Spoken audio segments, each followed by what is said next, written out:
हज़रत मोहम्मद सल्लल्लाहु अलैहि वसल्लम का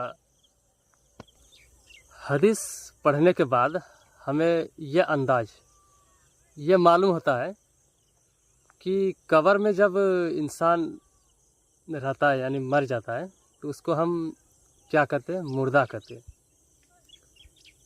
हकीकत में तो मरने के बाद उसे दोबारा ज़िंदा किया जाता है, उसके ऊपर रूह डाल देता है, फिर वह ज़िंदा हो जाता है।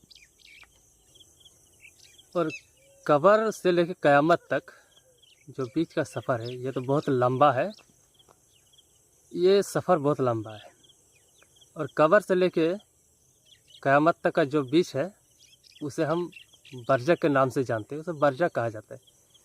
जो हमारे दुनिया जो है वो अलग है, और कब्र में जो तमाम इंसान मरने के बाद वहाँ पे ज़िंदा रहता है, लेकिन रहता है ना, वह एक अलग दुनिया है। वहाँ भी सब ज़िंदा रहता है। जो अच्छा काम करता है उसके लिए अच्छा ही है, और जो बुरा काम करता है, गुनाहगार है, उसके लिए फिर सज़ा है।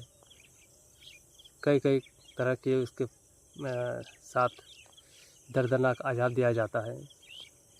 तो बहरहाल कहने का मतलब ये है कि इंसान जब मर जाता है तो जो अच्छा होता है उसको चारपाई में लेटा के लेके जाता है, तो वो खुद कहता है कि मुझे जल्दी से ले चलो कब्र की ओर।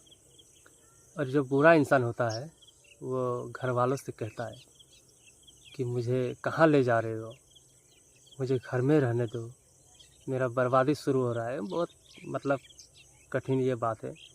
वो बहुत चिल्लाता है, तड़पता है। उसकी चीख और आवाज़ जो है ना, तमाम मखलूक सुनता है, जीव जंतु, हाँ, जानवर सब सुनता है। लेकिन इंसान को जो है ना बिल्कुल सुनाई नहीं देता है, क्योंकि अगर इंसान सुन लेगा ना तो बेहोश हो जाएगा। उसकी आवाज़ और चीखें सुन के इंसान फ़ौरन बेहोश हो जाएगा। इसलिए अल्लाह ताला मुर्दा की आवाज़ सुनाई देने की ताकत नहीं दिया है। हालांकि ज़िंदा आदमी जब कब्र से मिट्टी देके वापस आता है तो मुर्दों को सुनाई देता है चलने की आवाज़, लेकिन ज़िंदा आदमी को मालूम नहीं है। मोहम्मद सल्लल्लाहु अलैहि वसल्लम एक बार देखा कि एक कब्र में एक सहाबा हजम रज़ियल्लाहु ताला अन्हु तकिया लगाए हुए बैठा था कब्र के ऊपर।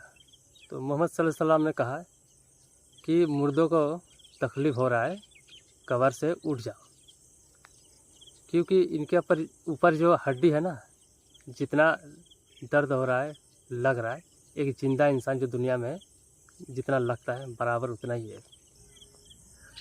कब्र ये अंधेरा कब्र है। यहाँ बात यह है कि यहाँ का तैयारी जो होता है ना दुनिया ही में करना पड़ता है, ठीक है ना, क्योंकि कब्र का सफ़र जो है ना वहाँ अज़ाब भी दर्दनाक है, और वहाँ का सफ़र बहुत कठिन है, लंबा है। तो कहने का मतलब मेरा यह है कि ये कोई कहानी नहीं है, मैं अपनी तरफ से नहीं बता रहा, ये हदीस है, हदीस की बात है, ये हमारे नबी की हदीस है। उससे मैं देख के थोड़ा बयान किया हूँ। हालांकि बहुत लंबी वाक़या है, मैं तफसील में बता रहा हूँ कि कब्र की मंजिल और यहाँ की जो अज़ाब और यहाँ की जो कठिनाई है, इसका तैयारी जो है आपको दुनिया ही में करना पड़ेगा।